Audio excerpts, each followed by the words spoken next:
Today, we're going to be talking about my most recent failure. Failure is not something that we like to talk about and share with others. And trust me, this is not the video that I wish I was making right now. But on this channel, I want to build a community of medical providers who can share things honestly, can talk openly about medicine, their failures, the system's failures, all of those things. And so I hope that by sharing my story, that it will resonate with some of you. I'd also like to get your feedback and get your input, because sometimes it's just really hard to look at yourself and to realize how much you are to blame, how much the system is to blame, if anyone is to blame. So I'd love to hear your feedback after you listen to my story. Many of you may know that I recently made the transition from working outpatient to working inpatient. I made a video several months after that about how much I was enjoying inpatient and that I thought it was a better environment and something that I would like better long term, to now making this video about my failure and telling you that I have quit my job as a hospitalist. So you may be wondering, what happened? What was the reason? What brought me to this point? Let me share the story. I'm going to set up a little bit for those of you who didn't watch the video. Just quickly, I got a job at a hospital, pretty busy hospital, like over 300 beds, doing inpatient admissions, just on day shift. We didn't cover floor call.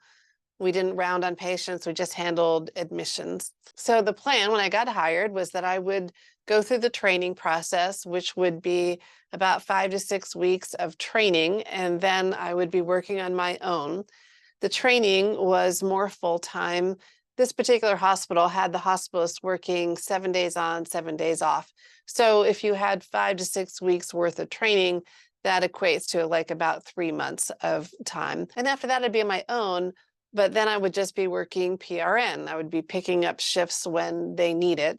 And this hospital is a couple hours away from my home. So I told them that I would try to pick up shifts in clusters of like 4 or 5 days at a time. And I would do that about every month and a half to 2 months. So that was the plan going in. And let me say first off, before I get into any of this, there are a lot of great people that work there. And the PAs and NPs that I worked with were very helpful and great people to work with. And I really felt like a team with them. So I am thankful for that. And I am thankful for the opportunity that I got. But let me tell you what happened and why I ended up leaving that job so soon. First of all, this is a bit of a cautionary tale. I knew that it would be a big learning curve to move from outpatient to inpatient. There is so much that happens so differently in the hospital. First of all, with the patients and their conditions.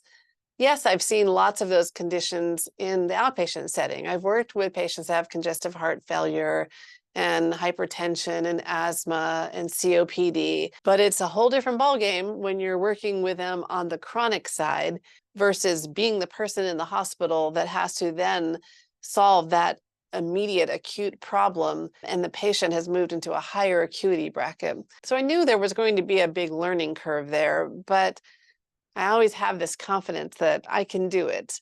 And I did do it. I took good care of my patients and made some mistakes that you would expect most people to make, but nothing major. So what was the problem, you may ask?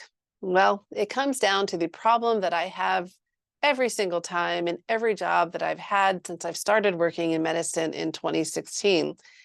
And that is time. I am just slow. I'm slow. There's no getting around it. I take too long with patients. I talk to them too long. I chart way too long, spend too much time doing it. And I don't know how to fix that. So to give you an idea, the expectation was to do 8 to 10 admits per day, per 12-hour shift. And when I got through the end of the training, I was up to a max of 6 patients a day. I was seeing 6 patients a day fairly regularly, and oftentimes able to get the charting done relatively close to the end of the shift, maybe a half hour over. But I was feeling pretty good about that. And I think that's about when I recorded that video earlier. But then the training stopped, and then I was just doing PRN shifts. And so it ended up being probably 4 to 6 weeks before I came back to work my next set of shifts. And that is not a good idea. If you have never worked in a hospital before, if you do not have a lot of hospitalist experience, it is probably not a great idea to think that you're going to work PRN hospitalist, because you get into a stride when you're working every other week and you have things fresh in your mind and you remember what you did last time for a patient that had a similar situation.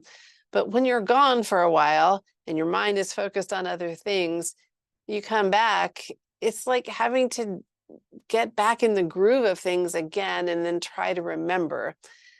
And so I actually started slowing down. I was either 6 a day or 5 a day. And sometimes that was taking me 13, 14 hours to finish my work. So I was working an hour or two extra every shift, just trying to chart on this minimum number of patients that I saw. And that was getting very frustrating for me, and I'm sure for the doctors. They have to try to figure out, what I'm thinking, what's happening with this patient based on the orders that I gave, without them having a nice note written where they have a synopsis of the information. So it's at the point where I was already doubting, like, is this the right opportunity? Is this something I should keep pursuing? Is it going to get easier? I was studying on the days off, but I didn't have a lot of time to study. I've got this channel going. I do have another job that I work sporadically at as well. And so I didn't get to study as much as I wanted to. So in thinking about all of this stuff, I started wondering if it was fair to the patients. These people have life and death things going on, and here I am kind of coming and going, not having that repetition to really help me get better and to improve. And I didn't really think that that was going to change. And I didn't think I could get any faster if I wasn't getting that experience and that repetition in. And some of you may be thinking, well, duh, wasn't that obvious when you first took the job? Well, no, you have confidence and you think that there's going to be a lot of great training and that you're going to know exactly what you're doing for the most part and that it's going to be okay. And while they did do training, and it was certainly better training than I got in other jobs that I started, I still think that the training is very lacking. And I hate to say that because one of my good friends helped train me. And if I had come in as a nurse practitioner who had had years of working on the floor and had seen patients in all levels of acuity and who understood the ins and outs of how the hospital works and the workflow and understanding orders, then it probably would have been some pretty great training. But for somebody who was coming in with zero inpatient experience, basically, there wasn't enough training in my mind. And so then I wonder, and this is where I have to ask you, am I being unreasonable? Is it unreasonable to expect more training? Are all PAs and NPs who step into a position just kind of expected to know how to do things after 5 or 6 weeks? I mean, it sounds like a long time, but it's not really when you think about all of the different medical conditions that can exist and in the scale in which all of those conditions can happen. So I go back and forth. I think, well, yeah, I mean, 5 to 6 weeks of training, you do have medical training, you went to school, you should be able to do this. But then on the other hand, I think the providers, the other PAs and NPs that I was working with that were seeing 8 to 10 patients a day, sometimes it was a struggle for them to see 8 patients a day, and they have years of experience. The NPs, not only do they have years of experience as an NP hospitalist, but they had years of experience as a floor nurse before that. So if it's a long, hard day for them to get 8 to 10 admissions, then it is unreasonable that I was only at 6 admissions. Am I supposed to be, after that short amount of time, up to their level? I mean, that's the expectation, right? When you get hired, that was the expectation that I felt and was told. And don't get me wrong, they weren't hassling me about it. They kept telling me I was doing a good job, but they also would say, but yeah, the expectation is for you to get faster, up to 8 to 10 patients a day. And that just totally stressed me out because I'm a people pleaser, right? I want to do a good job. I want people to think well of me. And when I wasn't hitting the metrics, that was really stressful for me. like maybe some of the other jobs I've had previously in my PA career, if I would have stuck it out, I probably would have gotten up to speed and been able to handle the workload. But I would never be one of the top producers. But I think I could have hit that 8 patients, maybe 9 patients a day. But they still wouldn't have been happy with that, really, probably. I would probably still get talks every 6 months about how I need to be faster and bring up my numbers and see more patients. So then it comes back to the question, am I a failure? Did I fail at this again?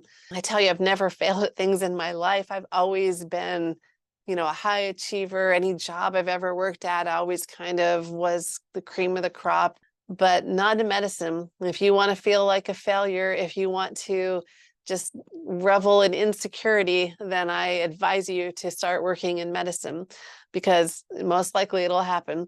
So when I sit there and wrestle with that question of, was this another failure? Am I a failure? Part of me is like, well, yeah, obviously you didn't perform the way that you needed to. And while they didn't fire you, it was probably only a matter of time before they started having serious conversations with you about not hitting the metrics. And so in that instance, I guess, or in society's eyes, I'm a failure. But you know what? There was some patients that I took that extra time with that helped me to determine what actually was going on and to be able to really help them. I realized that the whole system of medicine is broken, and I never knew how screwed up it was working in a hospital. I thought it was just outpatient setting, but no, inpatient may even be worse, or at least it's more focused of the problems that are inherent in the healthcare system.